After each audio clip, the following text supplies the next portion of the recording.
All right, podcast season 2, West Virginia edition. This is the first episode. There was only one man that I could think to join me for this, and he's from Sports Illustrated, working with the Michigan Wolverines in Ann Arbor. And I think it's Brandon Brown, BSB Wolverine on Twitter. So I think the last time I saw you was March 12th, and I remember that because March 11th is when the NBA got shut. It might have been the 13th. March 11th was when the NBA got shut down, and you and I think, were carrying Inside the Huddle that week. Spath was out, and we were doing BSB and me. And then like that Friday, I think we both kind of felt like everything was going to crap. Yeah. And I don't even know if we dapped up. We just said peace, and like that was it. So haven't seen you in a while. It's good to see you, man. Yeah, you too. That's kind of that seems like 10 years ago at this point with everything that's happened. And yeah, the sports world's been, turned upside down. We've all been trying to like you're in West Virginia? I didn't even know that. Yeah. So moved in June, got a TV news job out of school. So job market was crap. We made it happen. So I'm almost 4 months in, which is crazy, but doing news right now. Probably gonna do sports for the second job. And news is a great start. I've enjoyed it more than I thought, and I definitely see the value of it. So yeah, man, small market West Virginia. It's been, but it's been good. The work is great. Being able to start as like a reporter versus having to produce first was obviously big. And it's just been a great opportunity to learn so far. So I think within the last like month and a half, I've really kind of like gotten into a groove on it. But it's been really good. You obviously haven't been looking at me on Twitter then. So I was just gonna say, I saw you on Twitter, and I saw that you were doing news reporting. I actually told my wife, I'm like, oh, I'm doing a podcast with Jake. He was our intern on the radio show. He's on TV now. Like, I didn't know it was in West Virginia though. I don't know why. I just assumed it was back home for you, but that's awesome. Sweet, West Virginia, baby. Yeah, man. Yeah, it's Southern West Virginia. So I know it's been crazy. It happened like this, like so quick. And it was a whirlwind for a couple of months, but settled into a groove. And it's been really good. Nice, man. Okay, excellent.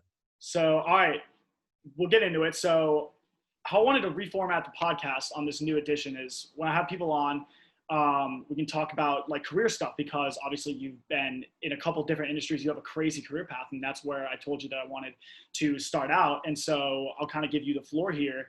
You started out, you were teaching at some point in like the South Carolina, I think, and then ended up being in a position that a lot of people want to be, working in sports media, working with Michigan, and kind of being an insider. So you want to just talk a little bit about your journey?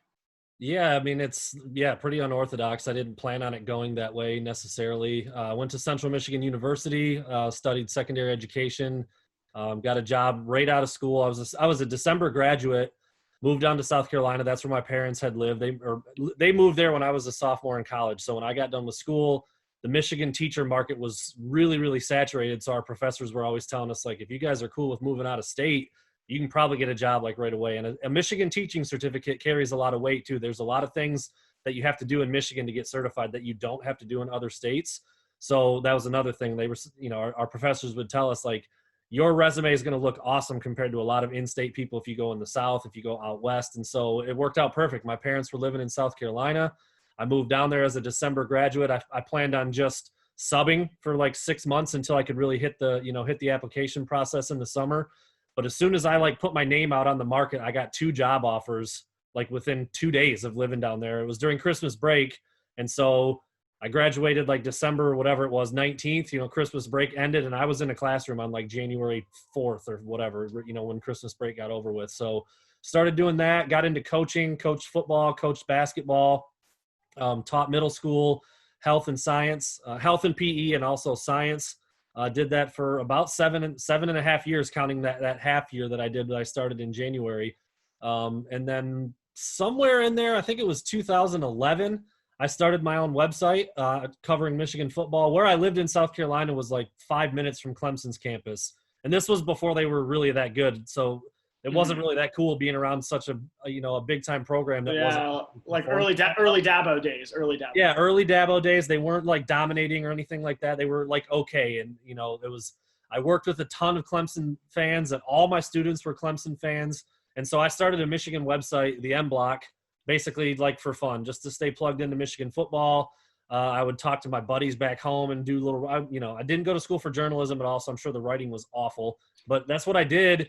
Just to kind of stay connected, and it slowly started gaining some traction, and People were liking what I was doing. I got lucky with a couple people. I got really lucky with Wilton Spate for whatever reason. Like, he was kind of under the radar, and I found out that he was like Michigan's big quarterback target in that class. And then I think the biggest break that I had was I can't even remember which other recruit it was right now, but another recruit in Jabril Pepper's class showed me a screenshot from Jabril saying that he was going to commit to Michigan before he did. And obviously he was like, one of the top 2 or 3 players. He was 3 overall that year. What's that? Yeah, he was. Overall. Sure. And so I went out on a limb and said, like, I guarantee that Jabril Peppers is committing to Michigan. And it just blew up. Like, it got a ton of traction on Twitter. It was a bunch of attention on Facebook. My article got shared all over the place. And so, long story short, I ended up getting hired by the Wolverine.com. No, I take that back. The first job I got hired in the Michigan market was by MGO Blog. I was still living in South Carolina. They hired me to cover recruiting remotely. Just a little bit of side money. It wasn't anything I could move or relocate for, but I was like, this is so cool. Like, I'm covering Michigan recruiting. This is something I've been passionate about since I've been playing, NCAA video games or whatever. Like, recruiting has always been something I was into. A couple of my students actually got recruited by Michigan. One ended up going to Ohio State, one ended up going to Wake Forest. So, like, I just kind of started getting into it as a teacher and a coach and realizing how much I like the recruiting side of things. So covered that for MGO Blog for about 6 months, and then Rivals hired me. And like 2 weeks before I was supposed to go back to school and start the new school year, I had to go into my principal's office and be like, sorry, man, I'm moving back to Michigan to cover Michigan football. And he actually played quarterback at a small school in Georgia. So he like totally got it. He understood, like, that's pretty incredible. Like, you're going to get paid to watch football. Like, that's nuts. But yeah, thanks for leaving me hanging like 2 weeks before the school year starts. So moved back to Michigan and been doing that ever since. My first year on the beat was Brady Hoke's last year. And then I covered, what would it be, 5 years with Jim Harbaugh or 4 years with Jim Harbaugh. And then this last year, Sports Illustrated. So it's been it's been a crazy ride how I got here. And like I said, I never really started the website thinking that it would turn into a job, but pretty quickly I started getting some attention, and I started thinking, like, if I really pursue this, I might be able to get paid to do this. And that's how it worked out. Everybody I tell my story to is just like, man, that's incredible. Like, you were teaching and you just got this job. And that's pretty much how it happened. Like, I wasn't looking for a job. MGO Blog reached out to me. Rivals reached out to me. And here I am. Yeah, here I am. This will be my 7th season. One Brady Hoke year and five Jim Harbaugh seasons. So yeah, it's crazy. Yeah, man. No, that's crazy stuff. And we talked a little bit about it when I guess you could call us former coworkers, right? Yeah, sure. At Inside the Huddle, we were working with Spath, and just crazy hearing about it at the time. And I'm just thinking to myself, like, all right, that's the example right there. Like, you just if you figure out a way to, like, foot in the door, find your niche, started the website, did all the grind work, stuff like that, and it paid off. And as you kind of get that following, as you're able to get, as you said, your big break with the news of Jabril, like, that's massive. Because at that time, that was like, all right, wow, like, it's happening for Harbaugh. Like, he's like, we're getting those guys that we haven't gotten for 10 years, and kind of ride that momentum. And then you ended up working on Inside the Huddle with Spath too. And I think you and Spath met each other through the Wolverine, SI Now, whatever it was, correct? Yeah, so Spath had worked for the Wolverine, man, like 15 years or something. It was his first job right out of college, and Mike's old now, as we know. No, Mike's 40, but he was there for like 15 or 16 years at the Wolverine. And when I got hired, we shared an office. So we sat 5 feet apart from each other, and he really kind of took me under his wing and showed me how to be a journalist. Because like I said, I know football, and I was good at relationships and networking and talking to people, but I'd never written anything formal like in my life. And so I had to do a writing test when I got hired. Obviously my boss, Stu, really put me through the ringer in terms of getting to be a better reporter. And then, sharing an office with Mike, who had done it for so long and he's really good at it. I mean, he just has a knack for it. Yeah, really brought me along in that regard. And then, an opportunity came up where I could partner back up with Mike, who I got to be close friends with, and also join him on the radio show. So yeah, that's what's happened in the past a little over a year. Last August was when I transitioned from the Wolverine to Wolverine Digest with with Sports Illustrated and Mike's radio show. So yeah, like, just again, all kind of just happened. I wasn't really searching it out necessarily. I always thought it would be cool to work with Mike because we did become good friends, and we had a good chemistry and got along well, and thought it would be neat. And then especially when he got his radio show, I was going to do like, I don't think it was even once a week, but I was going on his show to talk recruiting for a little bit there while I was still working with the Wolverine. So then when an opportunity came up to where I was going to be able to do it every day, with him, I couldn't pass it up. So we made it happen. And unfortunately, COVID hit and kind of tanked the show a little bit, but it was awesome while I was there. And, me and Mike are still working together at Wolverine Digest. So, yeah, pretty cool, man. Made a good friend out of it, changed careers a couple of times, and still plugging away at it. And for those who don't know, who are listening to this, I interned at Inside the Huddle with Spath and Brandon in Ann Arbor. And for me, I was super impressed because I had never been in an environment where it was like a local like sports radio show. And you guys were just so in on Michigan football. I mean, really every sport, like the football stuff specifically, where you were so in tune with like the recruiting, what you were hearing. And this was in, January through March. So like kind of the off season, but like even still keeping up with recruiting, keeping up with practices, who's going to be next. And that was what blew me away with you guys. Cause it felt like for football, I felt a little bit over my head. I was like, I know football, but like, I haven't put this much time and effort into it. So what you guys did was really impressive. Let's touch on one more thing here before we transition and talk about COVID. Obviously I want to hear like what you've been doing, because there was a summertime, especially someone who's covering a lot of Michigan, a lot of uncertainty. And then with the radio show, kind of following that with what Spath was saying on Twitter of it coming to an end. So yeah, talk about how you spent, I guess, your COVID and what you're able to do to keep yourself busy working. It was tough. It still is a little bit tough. I mean, we're still here about to be October and no football yet to speak of in terms of Big Ten or Michigan anyway. But yeah, just trying to, I mean, through the summer, it was, everybody kind of felt like something was probably going to be altered or changed, but we were still looking toward a season. So we were doing preview stuff and positional breakdowns, and I was going through like numerically through the roster, like every guy that was going to have a role, what their season might look like, what would be a good season, a bad season, trying to just do all of that predictive type of stuff. And then obviously when we found out there wasn't going to be a season, then it was like, okay, man, like I just wrote all that stuff all summer, and like, now what do we talk about? So then we tried to look back on old stuff, which that's not really my wheelhouse. Mike's really good at that, the historical stuff. He's got a really good brain for it.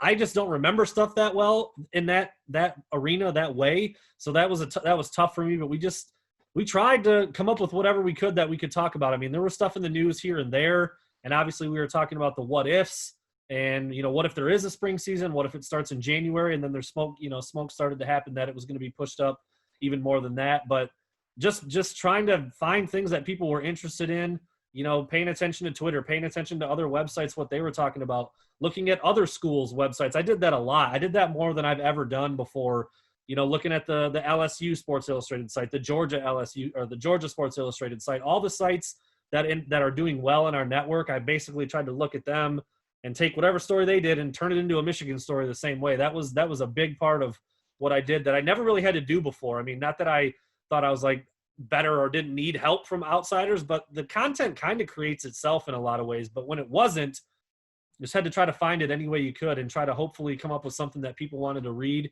I think there were also like a couple different camps of people. Like some people were like, I'm over this. Like there's no football. I'm done with it. And other people were like, I want anything and everything I can get because that's all we have right now. So we stayed afloat. We weren't really sure what our new contract was going to look like. Like, how is Sports Illustrated going to pay a bunch of writers when there's no football? We were really curious about that, but came through, re-upped with us. We're back again. Obviously now the season is back as well, so things are definitely looking up. And in the meantime, I had a son and all that craziness. Like my baby was born January 6th, right before everything got really, really crazy. But silver lining is I've been home with him like every single day of his life since then, and that's been really cool. But it's just been nuts, man. I mean, you're quite a bit younger than me, but we've just never seen anything like this in the sports world or the professional world. Businesses closing down. You can't go to a restaurant. You can't go to the grocery store without a mask. You got to go one way up and down the aisles. Like it's just been, everybody's trying to figure it out. It's not just us in the sports world, but it was definitely tough for a while there, trying to figure out things to write about, be creative as possible. And hopefully people want to read the stuff in a time where they're, like I said, either really excited to get their hands on anything or just kind of over the whole deal. But, 3 weeks away, man, 3 weeks away from Michigan's kickoff, and we'll be talking about real football again. Yes, sir. And that's some big J journo right there, BSB. Staying in as well, because that's what we do the same thing in the TV industry a little bit. Look at other outlets, see what's going on, what stories are on, especially for me getting started. It was kind of like, all right, I gotta figure out how to find my own stories. And so that's kind of the stuff I've been doing too, like looking at other sites, seeing what the competition's doing, not necessarily taking that, but like, all right, they did this. How can I apply that to like what I'm doing and maybe do it different? So Big J Journos over here is the industry, man. I know. I feel it's so weird that I can like say that now that I'm actually in it instead of just wanting to be in it. Yeah. But crazy industry right now, crazy times. We actually got to transition. Let's talk some ball. Michigan 2020 football season's coming back in 3 minutes. So I wanted to start with, you talked about a little bit about it, but people you were covering, like covering the team, covering the coaches over the summer, what was the mood?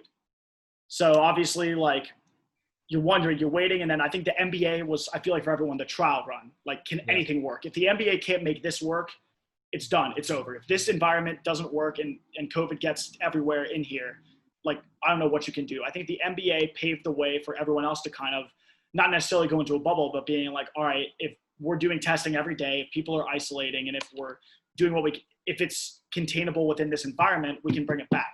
Was that kind of the mood, a little bit of just wait and see, like for months on end? Yeah, pretty much. I mean, it just kept feeling, the closer it got, you hear about this outbreak and the spikes in the numbers, and you just kind of started to think, again, I'm bad with timeline type stuff. I don't really remember when this was, but I just remember thinking like they're not going to play. Like they're if they are going to play, there's certainly not going to be anybody in the crowd. Like that was a guarantee. Like there's no way they're going to have there was no way. Yeah.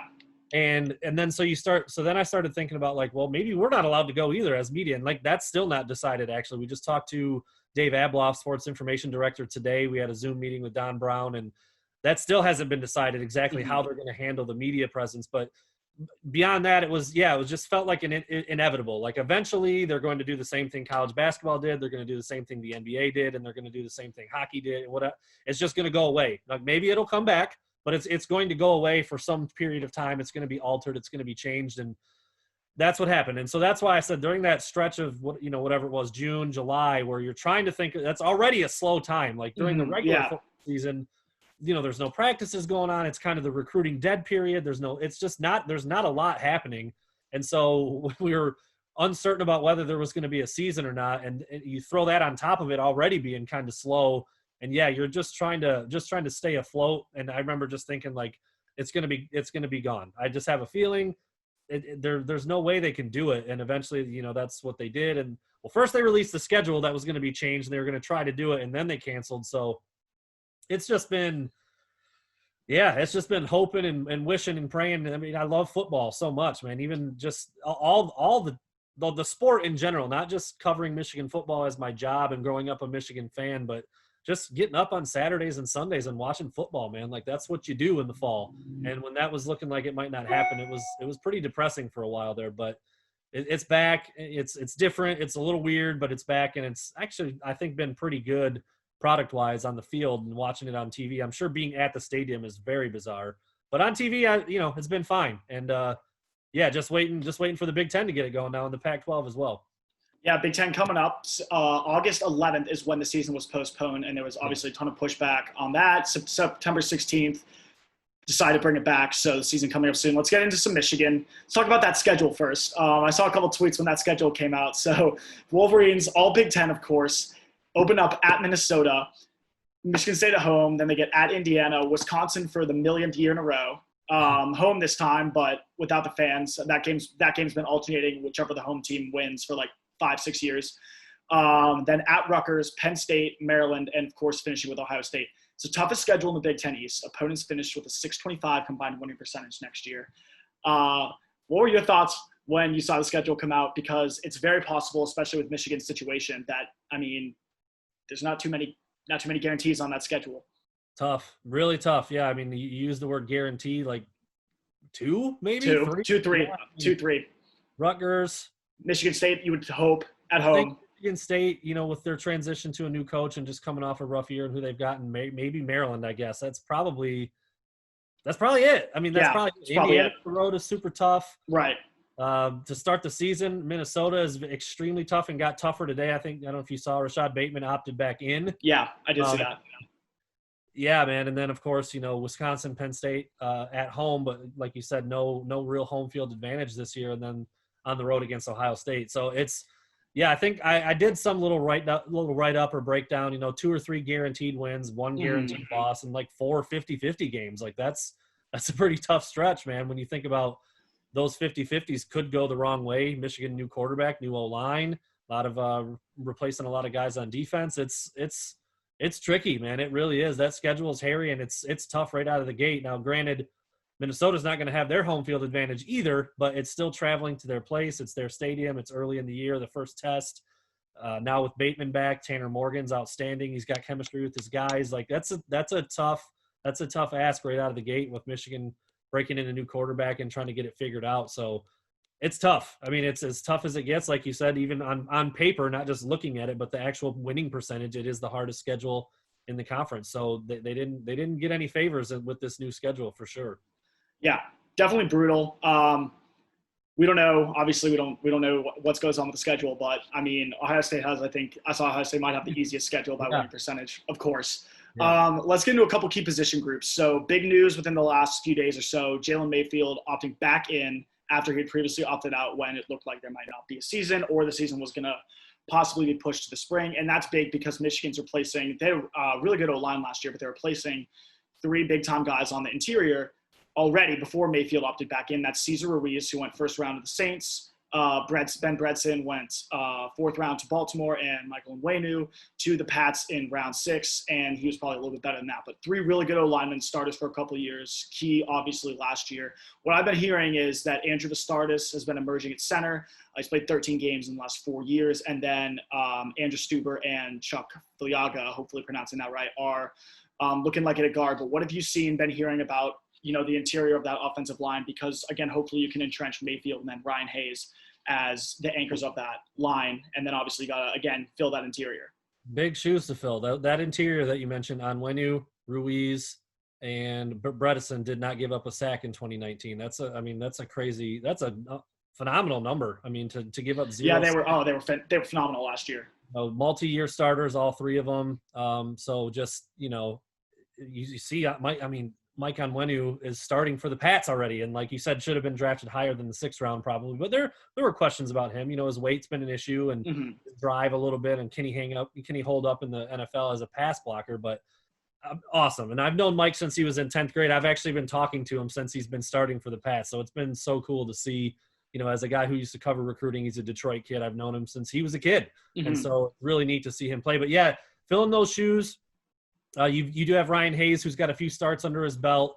Mayfield obviously started every game last year, and even Stuber started a couple of games before injuring his knee last year. Not at guard, but you'd think he'd be able to handle the role there. 340-pounder. I mean, he's a monstrous dude. So sliding from tackle inside shouldn't be a problem for him. But yeah, it's a tough job, man. It's a tough job for Ed Warner. He's one of the best in the business, though. If you're going to trust anybody with that, it's him. But getting Mayfield back is. I mean, that's better than landing the number 1 tackle in the country or something as a recruit. Right. You got a guy that you didn't think you had, and now you've got him. And so it's huge.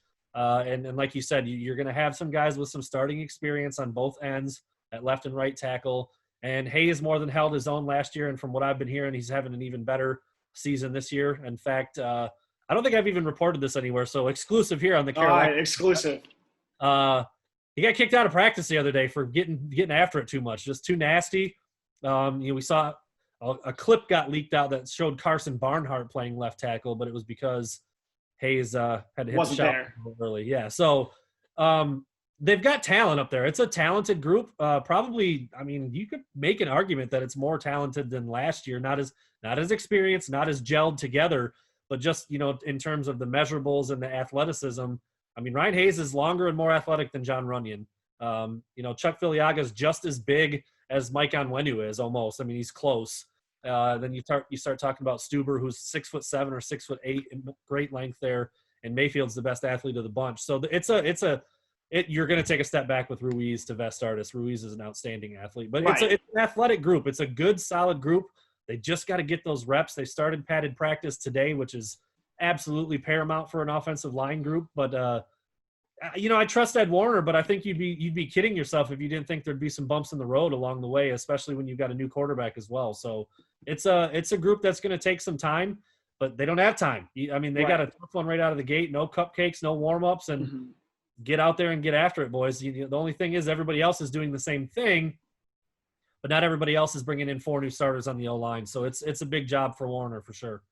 Yeah, Mayfield coming back, giant for, again, a multitude of reasons like you described, but obviously for being able to anchor a line with a new quarterback. We'll get to that quarterback in a few minutes. I want to hit one more position group before we move on here, and that's going to be the skill position group because we talked about doing this before. Michigan really didn't have too much turnover there. They lost, obviously, Donovan Peoples-Jones, who, of course, came in from Detroit, super highly rated recruit.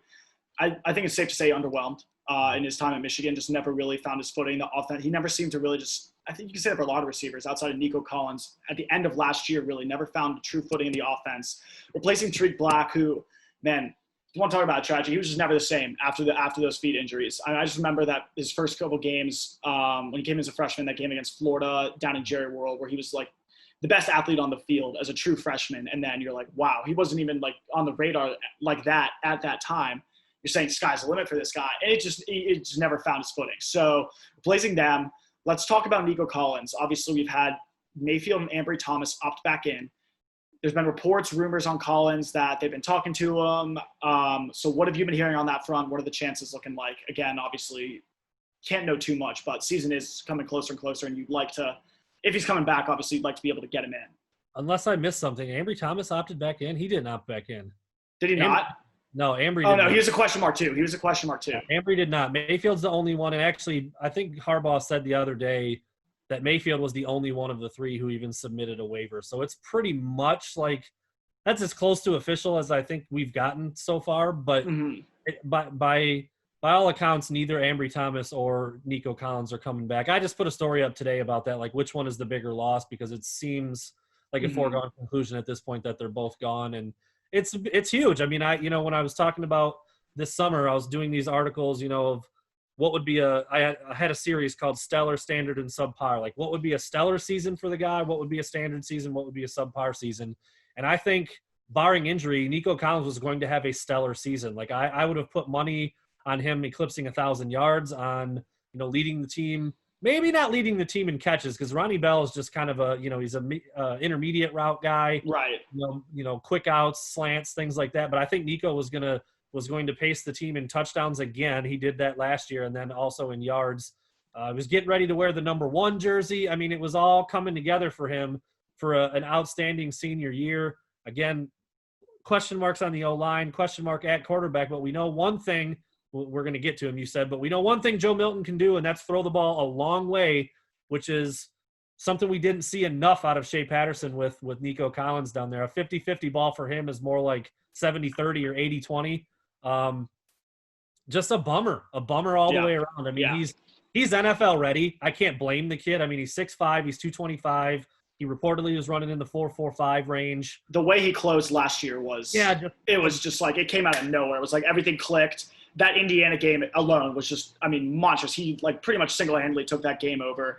Finished, didn't look overmatched against Bama, unlike a lot of other parts of the Michigan roster. So I agree with you. I think he's ready there. But yeah, big loss. That's exactly what I was going to say. That Indiana game, if you put on, he grabbed that quick slant and took it like 76 yards and was pulling. I'm like, that's next level. That was a missing piece for him because we knew he was a vertical threat. We knew he could go up and get it, super physical. But it's like, can he elevate as a route runner and as like a finisher in the open field? And that game was like, wow, all right, he's ready. So yeah, big loss there. But there's excitement. I think Ronnie Bell kind of came out of nowhere last year, and he was right there with Nico Collins just in terms of his consistency.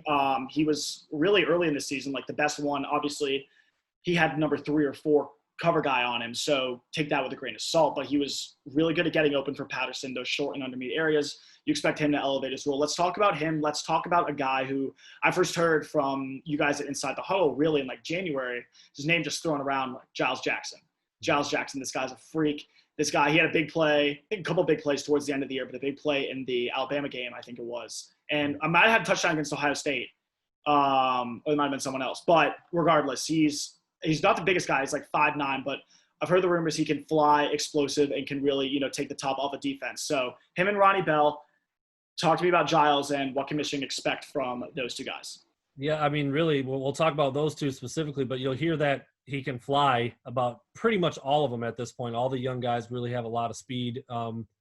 It's going to be interesting. You mentioned with Ronnie Bell, he was not the number one guy, not the number two guy, probably not even the number three guy last Right. year as a true sophomore. I think he had 8 catches or something as a freshman. So it's not like, teams were getting ready for him or preparing for him.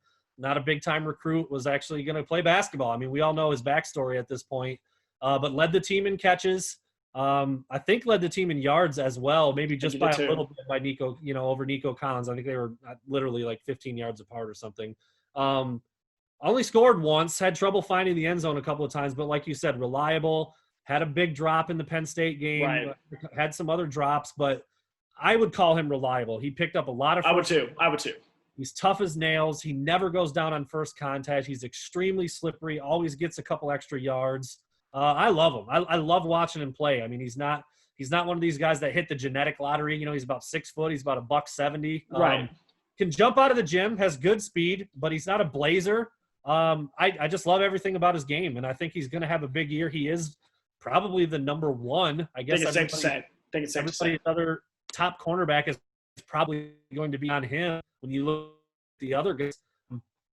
But he just feels like the kind of guy who's going to find a way. He's going to get open. He's going to make plays. He's going to get yards after the catch. He's going to go up and make the tough catches. And he said he's been working on the drop. So if he can clean that up a little bit as a true junior, I think he's going to have a decent year. I mean, I really think him being a number 2 to Nico Collins would have been a best case scenario for both of them.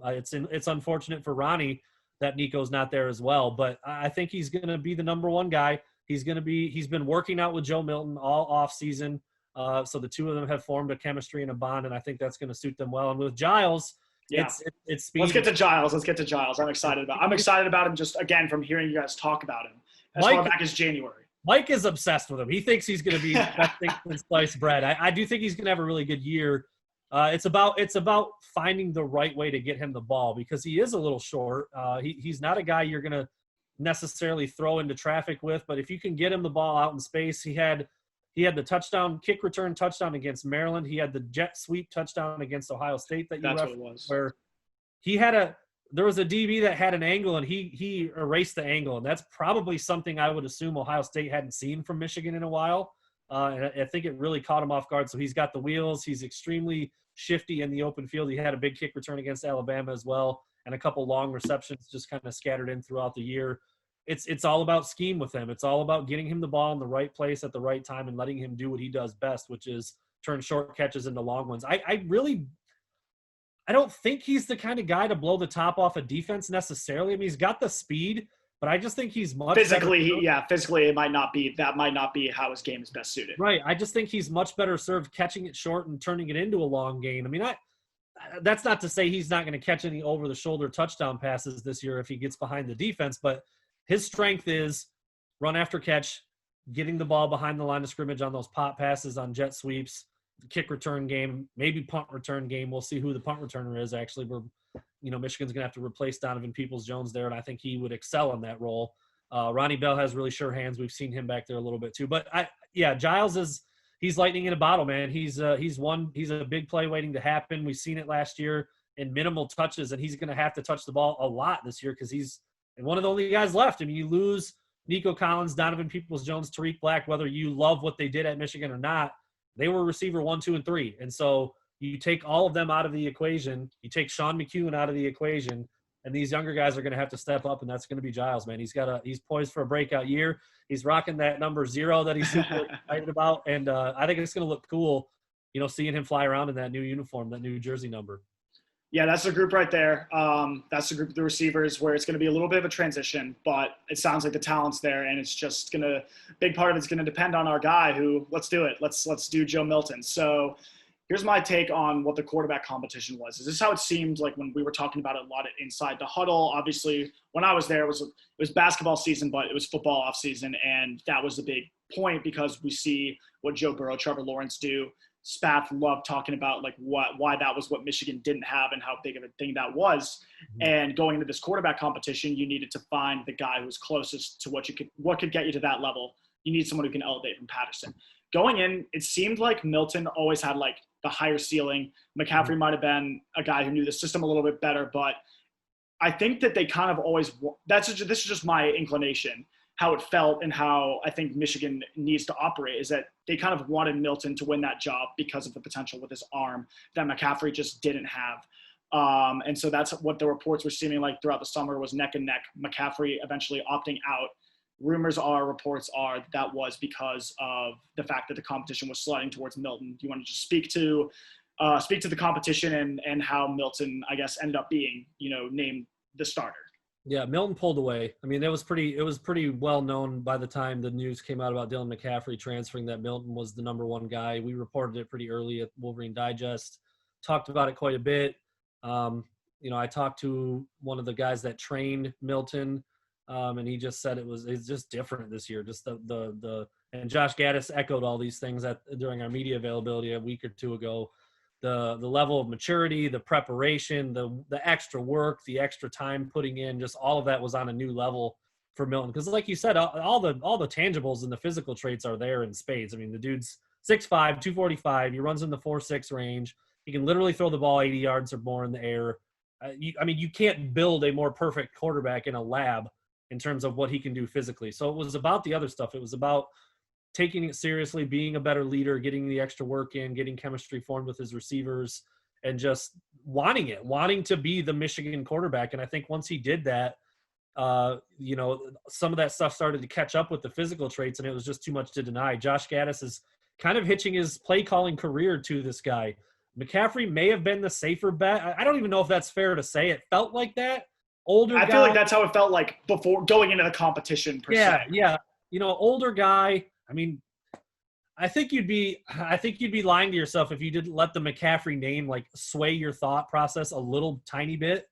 That shouldn't have anything to do with it, but I mean, he's a great athlete, comes from a great family, and certainly has the pedigree, but like, he's his own guy. He plays quarterback. His other, family members don't even play the position.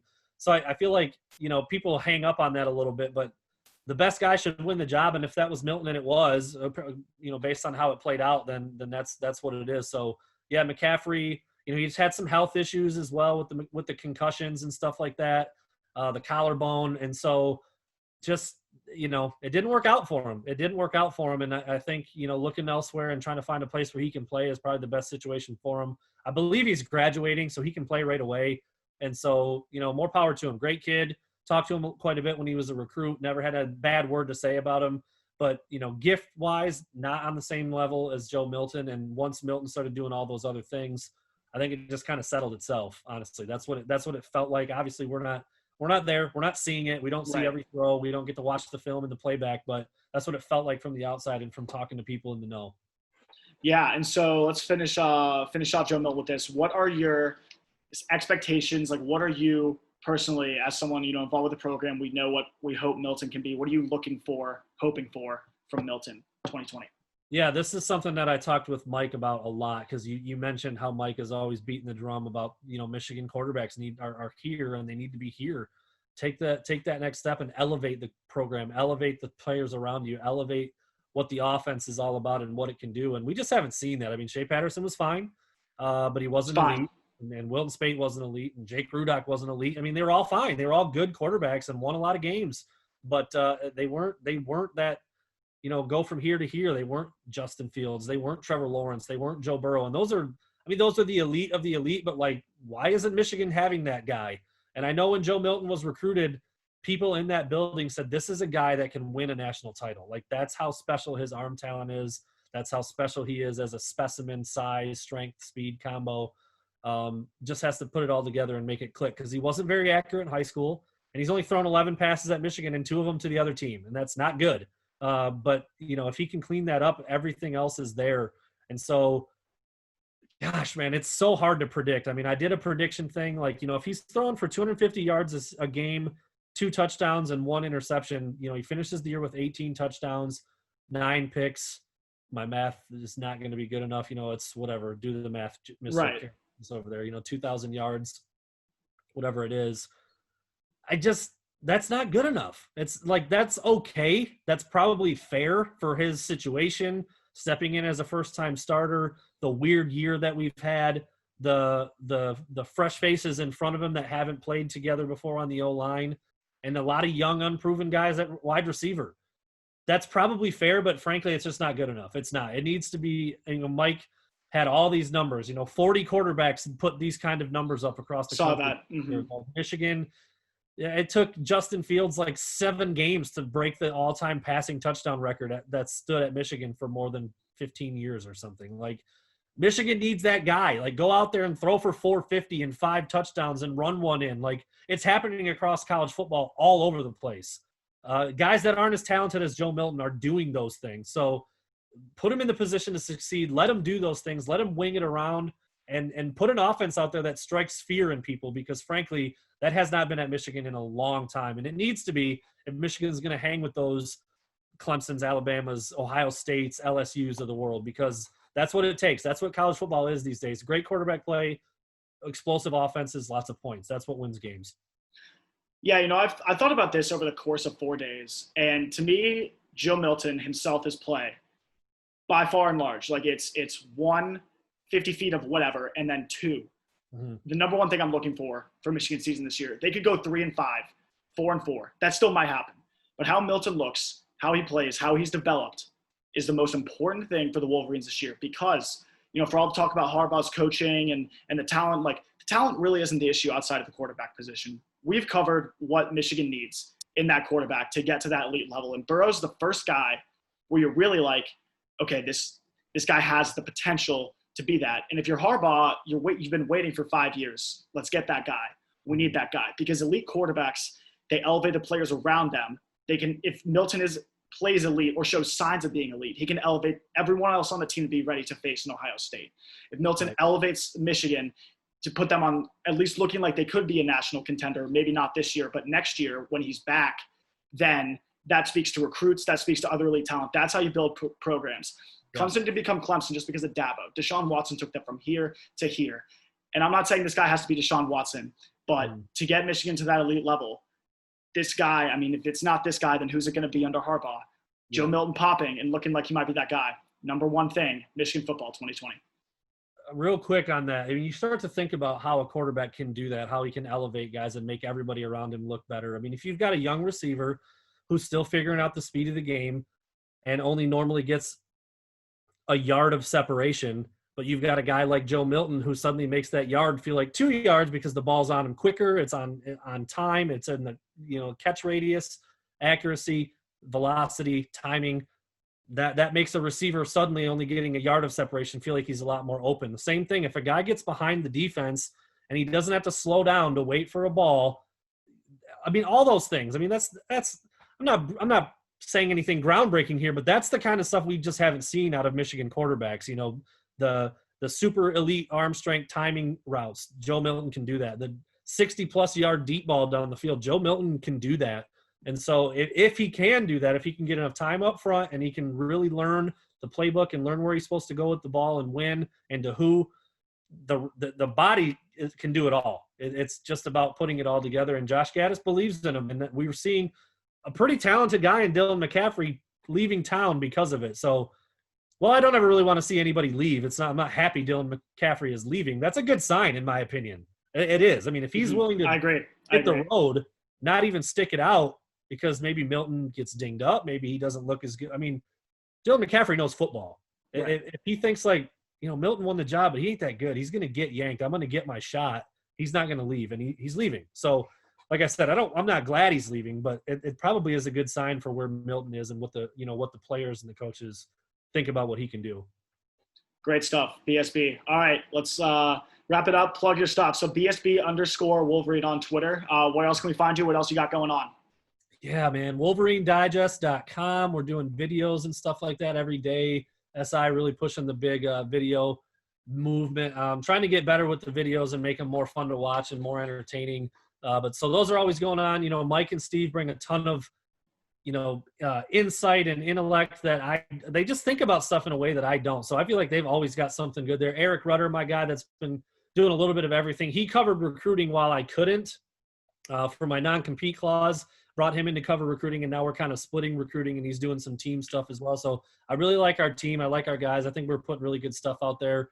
We have breaking news. I mean, Mike's got great sources. I've got good sources when it comes to recruiting and some of the people within the program. So I think we've got really good stuff there. Yeah, my Twitter, BSB _Wolverine. Just broke 18,000 the other day. Dang, big guy, big check mark guy. Big got the blue check. I mean, just trying to live out here. No, and then Wolverine Digest on Instagram. We haven't done a lot with that. That's probably something that we need to step up a little bit better and just work all the social platforms because they all help. But Wolverine Digest is on Instagram as well, and I think I'm Coach Brown 3 on Instagram. I don't really use Instagram that much for work stuff, but every once in a while I'll put a little graphic or a little edit up there that I do. I dabble in the Photoshop world. Dabble every now and then. Yeah. So just a lot of good stuff at WolverineDigest.com. I think if anybody's going to go to one place, that's the spot. Go to the website, check out what we're doing over there. Put up a lot of stuff every single day, and it's good stuff for sure. All right, man. Look, it was great to see you. Great having you on. Great catching up. And you're the one I wanted to turn to, season 2 premiere. So I really appreciate it. And down the road, maybe coming off 6-3 Michigan football season, might have to reconvene.